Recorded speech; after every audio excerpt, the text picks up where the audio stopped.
like you got some class, so we can get into some gangster shit. Subscribe to the channel. This is King Me. Welcome back. You guys in the streets, you guys out there playing around.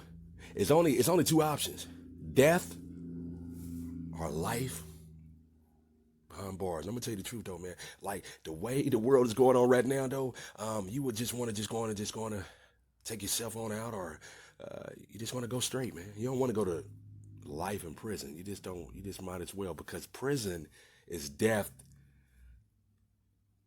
as it is. It's just death. Subscribe to the channel. This is King Me. Welcome back. The family of a murdered party store owner did receive some much-needed closure today. The three men guilty of killing Basil Sulaka finally learned their punishment at a sentencing hearing in Macomb County.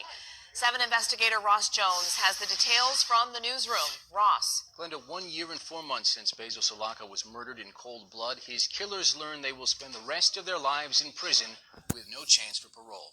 Sulaka was the popular owner of the Moonlight Party store in Clinton Township. He was gunned down in March of last year after Jomar Robinson, Darius Diaz-Gaskin, and Kenneth Hill came to his store intent to rob and kill him.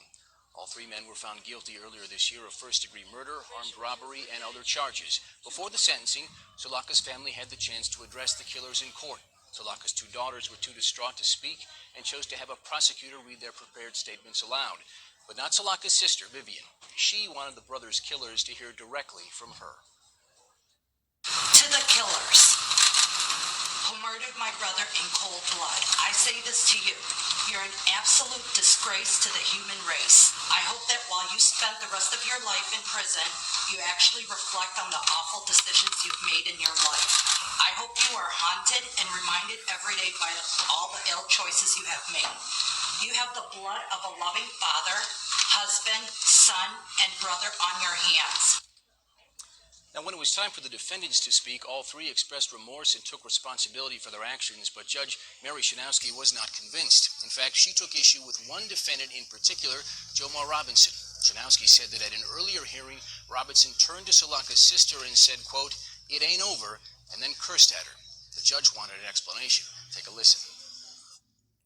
What more could you possibly want to take from this family, yet insult them and threaten them and say, this ain't over yet? What does that mean? Fill us in, because you know what? I'm a little worried for them. I know I wasn't talking to them. I know for a fact I wasn't. Well, who were you talking to? I was talking to my family. This ain't over yet, I didn't say the B word. You can play the record. You hear it for yourself again. Madam Prosecutor, did I get this wrong?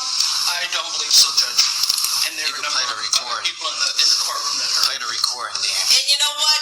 If I could give you an extra 10 years, I would, but I can't.